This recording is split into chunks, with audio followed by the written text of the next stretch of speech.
Ma sœur a renversé son vin sur ma robe blanche. Mes parents ont ricané. J'ai souri et chuchoté. Profitez bien, demain je saisis votre maison. 2 jours plus tard.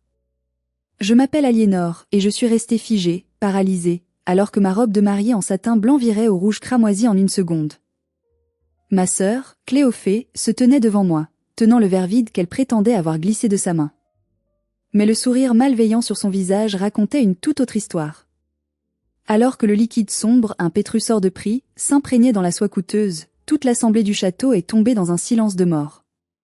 Chaque invité savait exactement ce qu'il venait de voir, un acte de sabotage pur et simple plutôt qu'un accident maladroit. Mais le pire n'était pas la tâche. Le pire, c'était la réaction des 2 personnes assises au premier rang. Mes propres parents, Baudouin et Sibylle, ne se sont pas levés pour m'aider. Ils ont échangé un regard complice, ont levé les yeux au ciel, et ma mère a lancé d'une voix forte qui a résonné dans le silence. « Oh, arrête ton cinéma, Aliénor. Ce n'est qu'un peu de vin. De toute façon, tu as l'habitude d'être sale avec ton travail, non ?» À cet instant précis, quelque chose s'est brisé en moi. Pas mon cœur, non.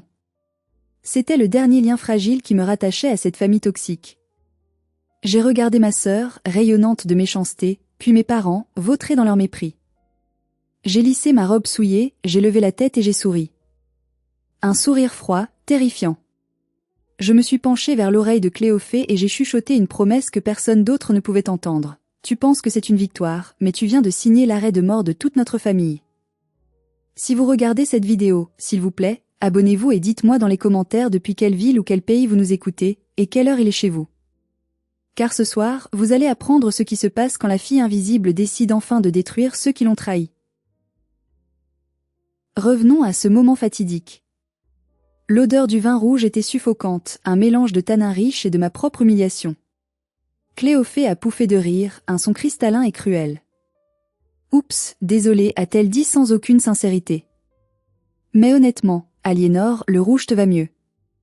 Ça donne un peu de vie à ce tissu fade. Et puis, comme l'a dit maman, une jardinière comme toi ne devrait pas avoir peur des taches, n'est-ce pas?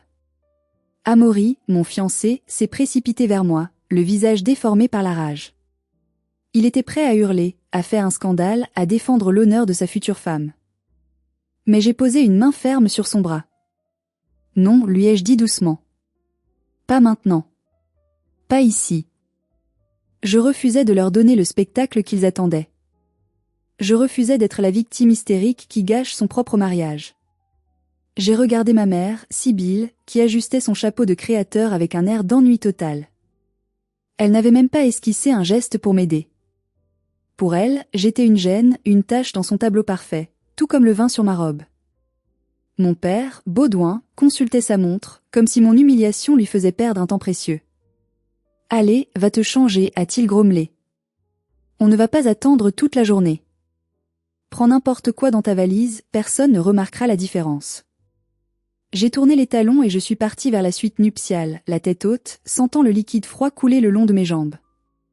Chaque pas que je faisais m'éloignait d'eux, non pas physiquement, mais émotionnellement. Dans le couloir du château, loin des regards, je n'ai pas pleuré. Pas une seule larme. Au lieu de la tristesse, j'ai ressenti une clarté absolue, glaciale. Ils pensaient que j'étais faible. Ils pensaient que j'étais dépendante de leur approbation. Ils ne savaient pas que la jardinière qu'ils méprisaient en tenait déjà une épée de Damoclès au-dessus de leur tête. Je suis entrée dans la salle de bain, j'ai regardé mon reflet dans le miroir. La femme qui me regardait n'était plus la fille qui cherchait désespérément l'amour de ses parents. C'était un prédateur qui venait de repérer sa proie. J'ai retiré la robe ruinée, celle que j'avais payée avec mon propre argent, chaque centime gagné à la sueur de mon front, et je l'ai laissée tomber au sol. C'était le linceul de notre relation. Mais pour comprendre pourquoi ce moment était le point de non-retour, vous devez comprendre la double vie que je menais depuis 3 ans. Une vie qu'ils étaient trop aveugles et trop arrogants pour voir. Ce qu'ils ne savaient pas, c'est que je n'étais pas seulement une employée qui remuait la terre. J'étais la propriétaire de la terre sur laquelle ils marchaient, et bientôt, je serais la propriétaire de leur destin. 2 ans avant ce jour fatidique au château, j'avais pris une décision radicale pour me protéger de ma propre famille, le silence. À Bordeaux, une ville où l'apparence est reine, j'ai choisi de devenir invisible à leurs yeux pour mieux bâtir mon empire. Aux yeux de ma famille, j'étais Aliénor, la jardinière ratée. À chaque réunion de famille, je m'assurais d'arriver au volant de mon vieux Renault Kangoo blanc, cabossé et taché de boue séchée. Je portais des salopettes de travail usées, mes ongles étaient coupés courts et souvent noircis par la terre. Je sentais l'humus et l'effort physique. Pour mes parents et Cléophée, ces signes étaient la preuve irréfutable de mon échec social. « Tu ne pourrais pas faire un effort », soupirait ma mère en me voyant entrer dans leur salon immaculé. « Tu sens le fumier, Aliénor. Laisse tes bottes dehors, par pitié. » Mon père me regardait avec une déception non dissimulée. Pour cet ancien fonctionnaire obsédé par le statut, avoir une fille qui travaillait de ses mains était une honte personnelle. « On t'a payé des études, disait-il souvent, et tu finis par ramasser des feuilles mortes pour le SMIC. Quel gâchis !»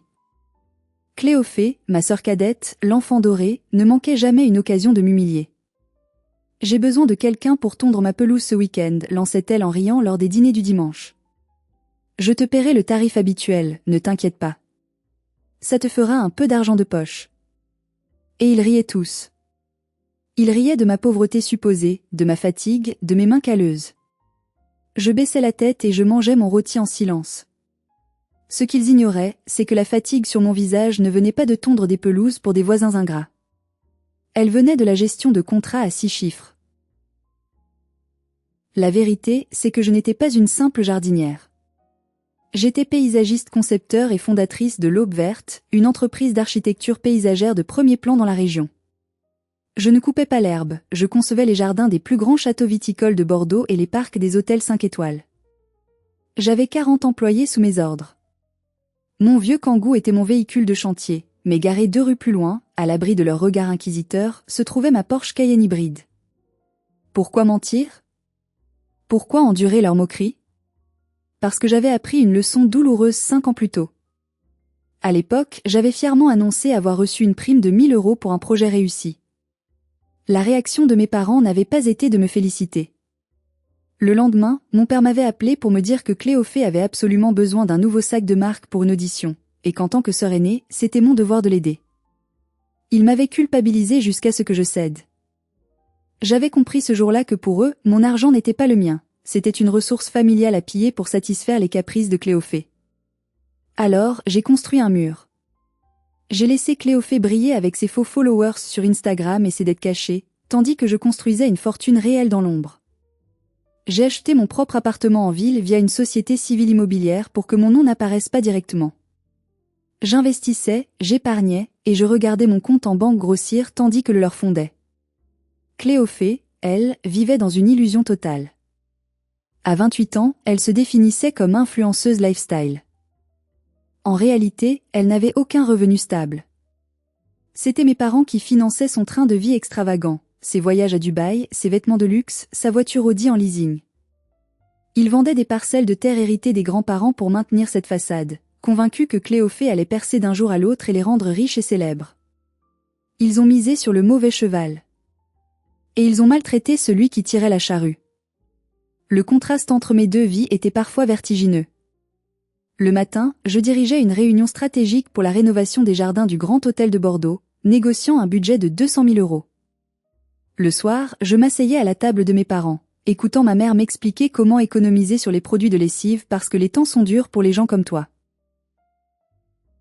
C'était une torture psychologique, mais c'était aussi ma protection.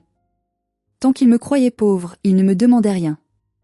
Ou du moins, rien de trop gros. Mais je savais que ce château de cartes allait s'effondrer. Je ne savais juste pas que l'effondrement commencerait par une tache de vin rouge. 3 semaines avant le mariage, la tension était déjà palpable. Nous étions réunis dans le salon de mes parents pour discuter des derniers détails.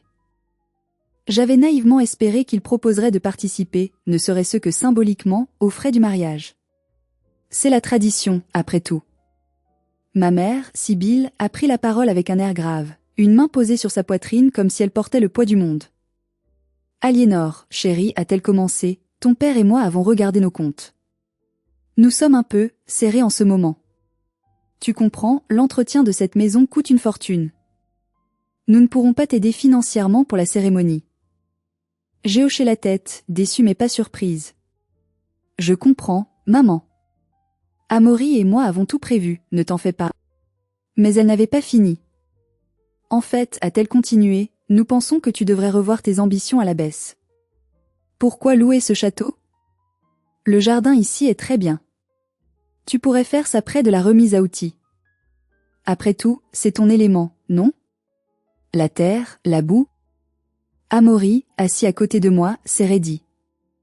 Je lui ai pressé la main sous la table pour qu'il garde son calme. Le château est déjà payé, maman. C'est non remboursable.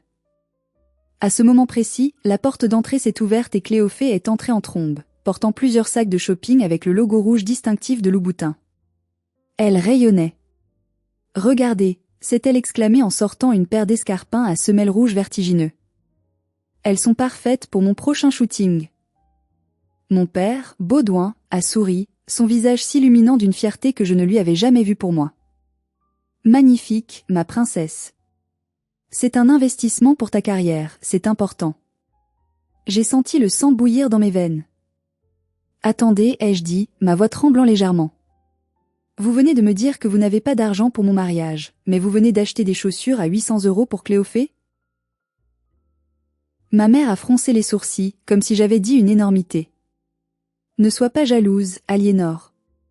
C'est différent. Cléophée a besoin de maintenir une image publique. C'est son outil de travail. Toi, enfin, regarde-toi. Tu passes tes journées les mains dans le terreau. À quoi te serviraient des chaussures de luxe?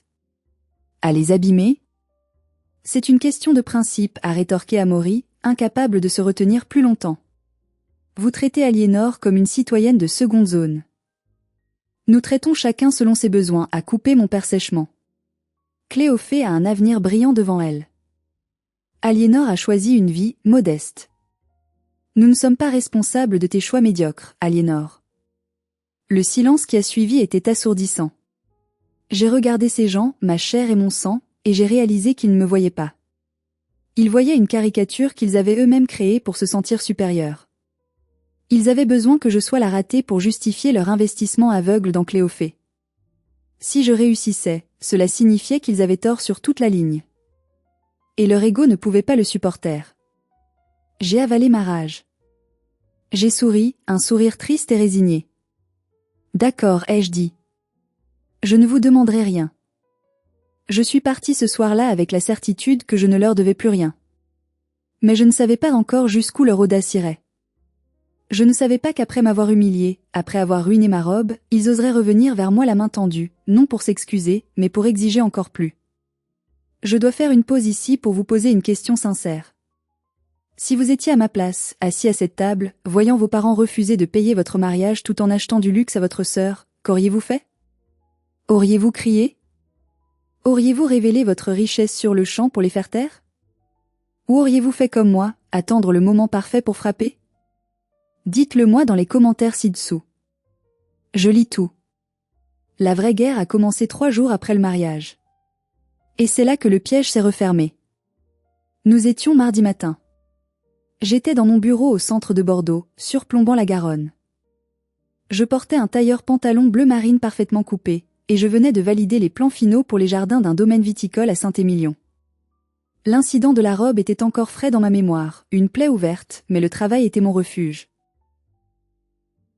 Mon téléphone personnel a sonné. Le nom maman s'est affiché. J'ai hésité. Une partie de moi, cette petite fille stupide qui espère toujours, s'est dit qu'elle appelait peut-être pour s'excuser. Qu'elle avait réalisé l'horreur de son comportement au mariage. J'ai décroché. Allô? Aliénor, c'est maman. Sa voix était pressée, tendue, sans aucune chaleur. Pas de bonjour, pas de comment vas-tu, et certainement pas de désolé pour ta robe. Bonjour maman, ai-je répondu froidement. Écoute, je n'ai pas le temps pour les bavardages. Nous avons un problème. Un gros problème. Elle a pris une inspiration sifflante. Ton père et moi, et Cléophée, nous sommes dans une situation financière délicate avec la banque. J'ai failli rire. Délicate? Quel genre de situation? C'est injuste, vraiment, a-t-elle pleurniché, changeant instantanément de ton pour jouer la victime. Ces banquiers sont des vautours. Cléophée a eu quelques dépenses imprévues pour son image, des investissements nécessaires. Et nous avons peut-être, un peu retardé quelques paiements pour la maison. Il menace de bloquer les comptes. Elle a fait une pause, attendant que je propose mon aide. J'ai laissé le silence s'étirer. Bref, a-t-elle repris, agacée par mon manque de réactivité. Nous avons besoin de liquidités. Tout de suite. Toi et Amaury, vous avez sûrement reçu de l'argent pour votre mariage, non? Les enveloppes des invités? Je n'en croyais pas mes oreilles. Elle ne demandait pas si j'avais de l'argent. Elle lorgnait sur mes cadeaux de mariage. L'argent que nos amis nous avaient offert pour notre lune de miel. Combien? Ai-je demandé, ma voix neutre. 25 000 € a-t-elle lâché. C'est une somme dérisoire pour régler tout ça. Apporte-les vendredi soir. Nous dînerons au Chapon Fin. C'est le seul endroit où on peut discuter tranquillement. Et ne sois pas en retard. Le Chapon Fin, ai-je répété. C'était l'un des restaurants les plus chers de la ville. Vous êtes fauché, harcelé par la banque, et vous voulez dîner dans un étoilé? Il faut garder la face, Aliénor. Tu ne comprendras jamais ça avec ta mentalité d'ouvrière. Si on nous voit manger dans une brasserie bas de gamme, les rumeurs vont courir. Cléophée ne peut pas se le permettre. La colère qui m'a envahie était différente cette fois. Elle n'était pas chaude et explosive. Elle était froide, calculatrice, chirurgicale. C'était le moment. Il venait de me donner l'arme pour les abattre. D'accord, maman, ai-je dit doucement. On sera là vendredi. Avec ce qu'il faut pour régler la situation. Bien. Ah, et Aliénor, essaie de mettre quelque chose de propre. Pas tes haillons habituels. Elle a raccroché. J'ai posé le téléphone sur mon bureau en verre. J'ai regardé par la fenêtre. Ils pensaient que j'allais apporter un chèque pour les sauver encore une fois. Ils pensaient que j'étais leur filet de sécurité éternel. Ils ne savaient pas que je venais d'accepter leur invitation à leur propre exécution. J'ai appuyé sur l'interphone. Sophie, appelez Maître Vianney. Dites-lui de préparer le dossier d'acquisition. Je veux tout acheter. Leurs dettes, leur maison, tout. Je veux être celle qui tient la laisse. L'heure de la justice avait sonné. Le mercredi matin, je suis entrée dans le bureau de Maître Vianney. C'était un homme sec, précis, aux lunettes sans monture, qui gérait les affaires juridiques de ma société L'Aube Verte depuis des années. Il savait tout de ma situation familiale, et il désapprouvait silencieusement leur comportement depuis longtemps. Madame la directrice m'a-t-il salué en me désignant le fauteuil en cuir face à lui. Sur son bureau, une pile de dossiers épais m'attendait. Quelle est la situation réelle, maître? Ai-je demandé sans préambule. Il a ouvert le premier dossier. C'est pire que ce que nous pensions, Aliénor. Vos parents ont bâti un château de cartes sur des sables mouvants. La maison familiale, celle où vous avez grandi, a été hypothéquée non pas une, mais 3 fois. J'ai senti un pincement au cœur. Cette maison avait été celle de mes grands-parents. C'était le seul endroit où j'avais eu quelques souvenirs heureux avant que l'obsession de l'apparence ne détruise tout. 3 fois, ai-je murmuré. Mais où est passé l'argent? Tout a été drainé vers Cléophée, a expliqué Vianney en me montrant les relevés bancaires. Leasing d'une Audi Q5, location de villa pour des vacances, achat de luxe, frais de relations publiques. Ils ont investi des centaines de milliers d'euros dans sa carrière qui ne rapporte absolument rien. Actuellement, ils ont 4 mois de retard sur le prêt hypothécaire principal. La banque a lancé la procédure de saisie hier matin. Et pour Cléophée personnellement? Dette de carte de crédit astronomique. Elle est techniquement insolvable. Son dossier a été transmis à une agence de recouvrement agressive. J'ai regardé les chiffres. Ils étaient vertigineux. Ma famille était en faillite totale, mais ils continuaient à vivre comme des rois, comptant sur moi pour boucher les trous à la dernière minute. J'ai contacté la banque et l'agence de recouvrement ce matin, comme vous me l'avez demandé, a poursuivi Vianney, un petit sourire en coin. Étant donné votre solvabilité et l'historique de votre holding, ils ont été ravis de céder ces créances douteuses. Ils voulaient juste se débarrasser du problème. Il a poussé un document vers moi. Signé ici, et votre société devient officiellement le créancier unique de vos parents et de votre sœur. Vous posséderez leur dette immobilière et leur dette personnelle. J'ai pris le stylo main blank. Ma main a tremblé une fraction de seconde. Ce n'était pas seulement une transaction financière. C'était un renversement total de l'ordre naturel. J'allais devenir la maîtresse de mes parents. J'allais tenir leur toit entre mes mains. J'ai repensé à la robe tachée de vin. Au rire de Cléophée. Au mépris de mon père. À l'indifférence de ma mère. J'ai repensé à toutes les fois où il m'avait traité de raté, de souillon, de honte. J'ai signé. L'encre noire a scellé leur destin. C'est fait, a dit Vianney en reprenant le dossier. Vous avez maintenant le droit légal d'exiger le remboursement immédiat de la totalité de la dette, ou de procéder à l'expulsion et à la saisie des biens. Préparez les documents d'expulsion, ai-je ordonné, ma voix dure comme l'acier. Et l'ordre de saisie du véhicule. Je veux que tout soit prêt pour vendredi soir. Vous viendrez avec moi au restaurant? Je ne raterai ça pour rien au monde, a-t-il répondu. En sortant du cabinet, j'ai respiré l'air frais de Bordeaux. Je me sentais légère, puissante. Pour la première fois de ma vie, je n'avais plus peur d'eux. Ils allaient dîner avec leur fille, la jardinière, mais ils allaient repartir face à leur propriétaire. Le vendredi est arrivé. Amaury et moi nous sommes préparés en silence. Il a enfilé une chemise simple, sans cravate. J'ai choisi une robe sobre, élégante mais discrète, rien qui ne puisse trahir ma fortune, mais rien qui ne fasse ouvrière non plus. Je voulais être neutre. Je voulais que le contraste vienne de mes actes, pas de mes vêtements. Avant de partir, Amaury m'a montré son téléphone. Regarde ça. C'était une story Instagram de Cléophée, postée il y a 1 heure. Elle se filmait dans le miroir de l'entrée de mes parents, vêtue d'une robe à paillettes vulgaires. Légende, dîner au chapon fin ce soir. La vie est belle quand on sait ce qu'on mérite. #luxe, #BordeauxLife, #famille. Et en tout petit, caché dans le coin, merci à la banque de papa et maman, et peut-être à la sœur pour le dessert lol, point. Elle n'a aucune idée de ce qui l'attend, a dit Amaury, dégoûté. Comment peut-on être aussi déconnecté de la réalité? Elle vit dans un monde imaginaire que nos parents ont construit pour elle, ai-je répondu en prenant mon sac à main. Mais ce soir, je ne prenais pas mon petit sac habituel. J'ai pris une mallette en cuir noir, lourde, professionnelle. C'est l'heure, a demandé Amaury. C'est l'heure. Nous sommes montés dans ma vieille Renault Kangoo. J'aurais pu prendre la Porsche pour les éblouir dès l'arrivée, mais je voulais savourer le piège jusqu'au bout. Je voulais qu'ils me méprisent une dernière fois. Je voulais voir ce regard de dégoût quand je leur tendrais les clés au voiturier. Le trajet vers le centre-ville a été calme. Je repassais mon plan dans ma tête. Je savais que ce que j'allais faire était brutal. Certains diraient que c'est cruel de mettre sa propre famille à la rue.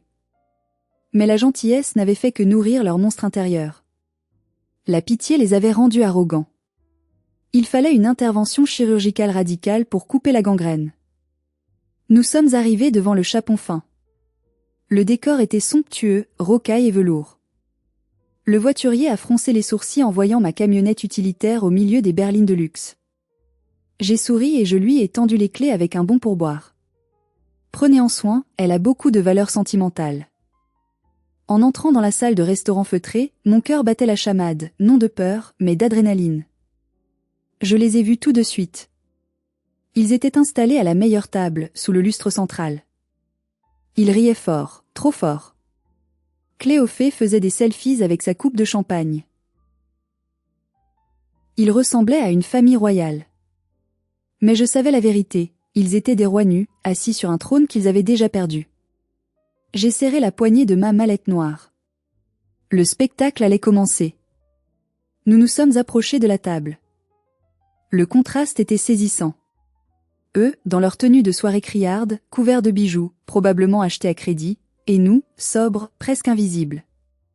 Ah, vous voilà enfin, a lancé mon père sans se lever. Il avait déjà le visage rouge, signe qu'il en était à son 3e verre. On commençait à croire que tu t'étais perdu ou que ta camionnette était tombée en panne. Cléophée m'a scanné de haut en bas avec un rictus méprisant. Tu aurais pu faire un effort, Aliénor. On est au chapon fin, pas à la cafétéria de Jardiland. Mais bon, j'imagine que c'est le mieux que tu puisses faire. Je me suis assise sans répondre à la provocation. Amaury s'est installé à côté de moi, tendu comme un arc. On a déjà commandé pour vous, a dit ma mère en agitant sa main baguée. On a pris le menu dégustation et du champagne millésimé. Ne vous inquiétez pas pour le choix, vous n'y connaissez rien de toute façon. Le serveur est arrivé pour verser le champagne. J'ai posé ma main sur mon verre. De l'eau pour moi, s'il vous plaît. Plate. Cléophée a éclaté de rire. De l'eau? Allez, ne fais pas ta rabat-joie. C'est la fête. Tu as apporté l'enveloppe, n'est-ce pas? On parlera affaires après le dîner, ai-je dit calmement. Le repas a été une épreuve d'endurance. Ils ont mangé avec voracité, comme si c'était leur dernier repas, ce qui, ironiquement, était le cas, du moins dans ce genre d'établissement. Ils parlaient de leur projet de vacances, de la nouvelle voiture que Cléophée voulait, alors qu'ils étaient là pour me demander de payer leurs dettes. Ils m'ignoraient totalement, sauf pour lancer quelques piques. Alors, tes petits jardins, ça marche? A demandé mon père la bouche pleine. Tu arrives à payer ton loyer ou tu vas encore nous demander de l'aide un jour? L'audace était stupéfiante. Ils étaient là pour mendier mon argent, et ils me traitaient comme si j'étais le fardeau. Ça va, ai-je répondu. L'entreprise se porte très bien. Nous avons une croissance solide. Croissance solide, a mimé Cléophée. Elle parle comme une PDG alors qu'elle plante des géraniums. C'est mignon. J'ai regardé ma sœur. Elle était belle, certes, mais d'une beauté vide, artificielle. Elle ne savait rien de la valeur du travail, de la fierté de bâtir quelque chose. Elle n'était qu'un parasite, joli et toxique. Profitez bien de ce repas, a soudain dit Amaury. Sa voix était basse mais chargée de menaces. Ma mère la regardait avec dédain. Pardon? On compte bien en profiter, Amaury. Surtout que c'est grâce à notre famille que vous êtes là. J'ai posé ma main sur le genou d'Amaury pour le calmer. Patience, lui ai-je chuchoté. Le dessert est arrivé, puis le café. Enfin, le moment que je redoutais et attendais à la fois, l'addition. Le serveur a déposé la petite soucoupe en cuir au centre de la table. Mon père ne l'a même pas regardée.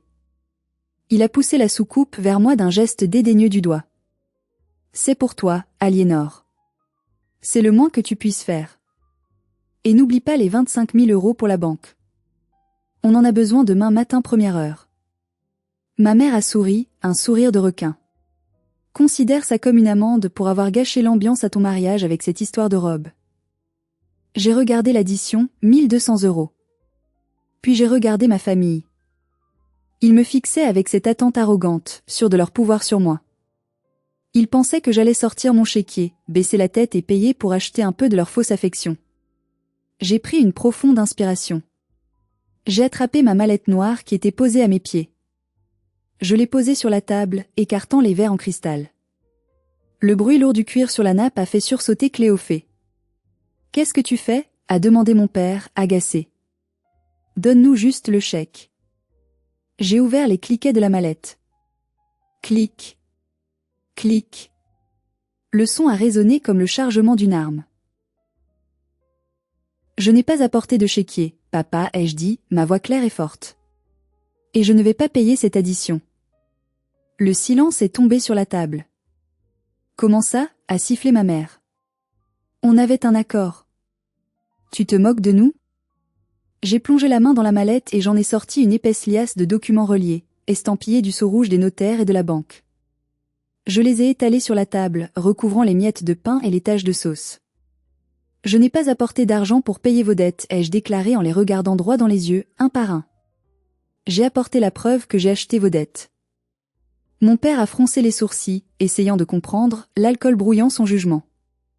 Il a saisi le document du dessus. Cession de créances. Banque populaire. Qu'est-ce que c'est que ces conneries? Lisez bien la ligne du bas, papa. Le nouveau créancier. Il a plissé les yeux. Société Holding L'Aube Verte. C'est quoi ça?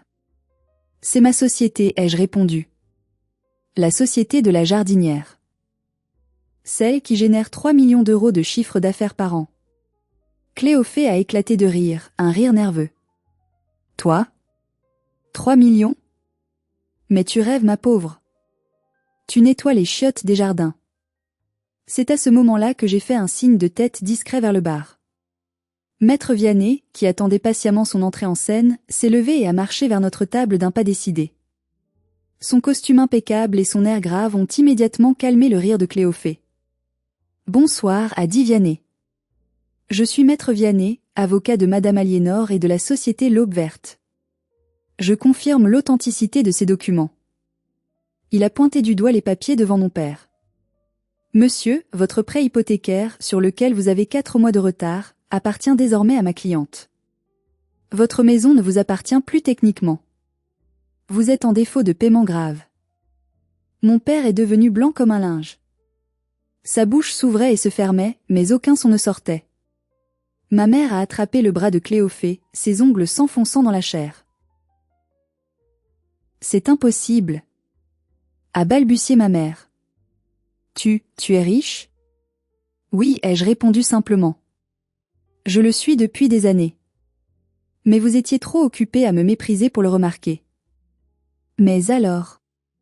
a commencé Cléophée, une lueur de cupidité revenant dans ses yeux malgré le choc. « Si tu es riche, c'est génial. Tu peux tout effacer. Allez, sœurette, c'était une blague, hein? Tu vas déchirer ces papiers et on va fêter ça? » J'ai regardé ma sœur avec une pitié absolue. Elle ne comprenait toujours pas non. « Cléophée, ai-je dit. Ce n'est pas une blague. Et ce n'est pas fini. » J'ai sorti un deuxième dossier de la mallette. « Ça, c'est pour toi. » J'ai glissé le dossier vers elle. « Tes dettes de carte de crédit. Tes prêts à la consommation. Tes découverts. J'ai tout racheté aux agences de recouvrement ce matin. Tu me dois personnellement 48 000 €, Cléophée. » Elle a reculé sur sa chaise comme si le dossier était radioactif. « Tu es folle. Tu ne peux pas faire ça à ta sœur. Tu as bien renversé du vin sur ma robe de mariée en riant, non ?» ai-je rétorqué. « C'est donnant-donnant. » Amaury a alors sorti son iPad. Il a posé sur la table, l'écran tourné vers eux. « Et pour couronner le tout, nous avons un petit film pour vous. » Il a appuyé sur lecture. C'était la vidéo de sécurité du château, haute définition. On y voyait clairement Cléophée regarder ma robe, sourire, puis donner un coup de poignet sec et délibéré pour projeter le vin. Pas de glissade. Pas d'accident. Juste de la pure malveillance. Puis on voyait le zoom sur mes parents, levant les yeux au ciel. J'ai envoyé cette vidéo, accompagnée de preuves de ton insolvabilité, à toutes les marques avec lesquelles tu as des contrats d'influenceuse, ai-je annoncé calmement. Ils n'aiment pas s'associer avec des gens qui vandalisent des mariages et qui ne paient pas leurs dettes. Tes contrats ont été résiliés cet après-midi. Le téléphone de Cléophée a commencé à vibrer frénétiquement. Des notifications d'email, des messages d'agents furieux. Son visage s'est décomposé. Son empire de mensonges s'effondrait en temps réel.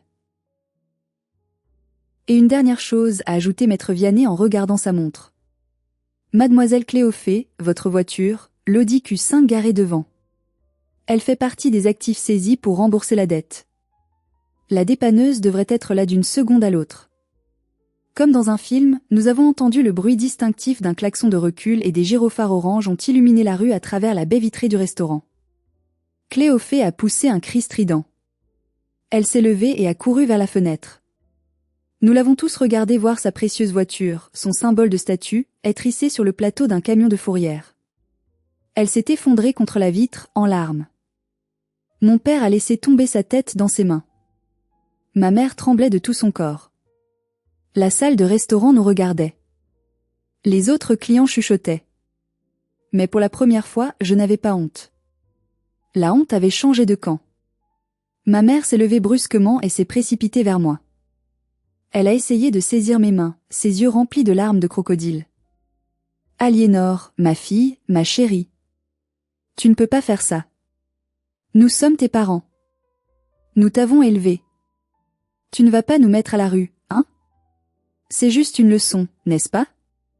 Tu vas nous rendre la maison? » J'ai retiré mes mains vivement, comme si elles me brûlaient. « Vous m'avez élevée, ai-je demandé, ma voix tremblante de rage contenue. Vous m'avez élevée pour être la servante de Cléophée. Vous m'avez élevée dans l'idée que je ne valais rien. Vous m'avez méprisée parce que je travaillais dur pendant que vous idolâtriez une fille qui ne fait rien. On a fait des erreurs. a pleurniché mon père, levant enfin la tête. Il avait l'air d'avoir vieilli de 10 ans en 10 minutes. On est désolé pour la robe. On est désolé pour tout. S'il te plaît, Aliénor. Ne nous fais pas ça. Désolé, a coupé Amaury. Vous êtes désolé parce que vous avez perdu. Si Aliénor n'avait pas d'argent, vous seriez encore en train de vous moquer d'elle et de manger votre homard. J'ai regardé ces 3 personnes. J'ai cherché en moi une once de compassion, un reste d'amour filial. Mais je n'ai trouvé que le souvenir de ma mère me disant de me changer parce que j'étais habituellement sale. C'est trop tard, ai-je dit. La procédure est lancée. Vous avez 30 jours pour quitter la maison. Un huissier passera lundi pour faire l'inventaire des biens qui seront vendus pour couvrir une partie de la dette. Je me suis levée. J'ai pris ma mallette. Mais, et l'addition, a demandé ma mère, regardant frénétiquement le ticket de 1200 € sur la table. On ne peut pas payer ça. Nos cartes sont bloquées. J'ai sorti un billet de 50 € de ma poche et je l'ai posé sur la table. Ça, c'est pour mon eau minérale et le couvert d'Amaury. Le reste, c'est votre problème. Bienvenue dans le monde réel, où les gens doivent payer pour ce qu'ils consomment. Je me suis tournée vers Cléophée, qui était revenue à la table, le maquillage coulante, ressemblant à un clown triste. Tu voulais que je nettoie ta pelouse, lui ai-je dit. Maintenant, tu vas devoir apprendre à nettoyer tes propres dégâts. Nous sommes sortis du restaurant, la tête haute, laissant derrière nous les pleurs et les cris étouffés de ma famille. Le maître d'hôtel les regardait déjà avec suspicion, prêt à appeler la police s'ils ne payaient pas. Les 30 jours suivants ont été un tourbillon juridique. Ils ont essayé de contester, de faire appel à l'émotion, de monter la famille élargie contre moi. Mais les documents étaient en béton armé. Maître Vianney a été impitoyable.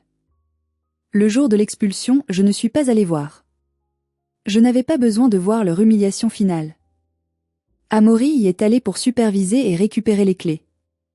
Il m'a raconté qu'ils ont laissé la maison dans un état lamentable, emportant même les ampoules, dans un dernier geste mesquin. J'ai fait raser la maison. Oui, vous avez bien entendu. J'ai envoyé les bulldozers. Je ne voulais pas vendre la maison de mes grands-parents pour qu'elle soit souillée par leurs souvenirs, et je ne voulais pas qu'ils espèrent un jour y revenir. À la place, j'ai fait don du terrain à la ville pour créer un parc communautaire. Un jardin public, conçu par moi, gratuit pour tous. Une ironie suprême, la terre qu'ils méprisaient sert maintenant à la joie des autres. Quant à eux, la chute a été brutale.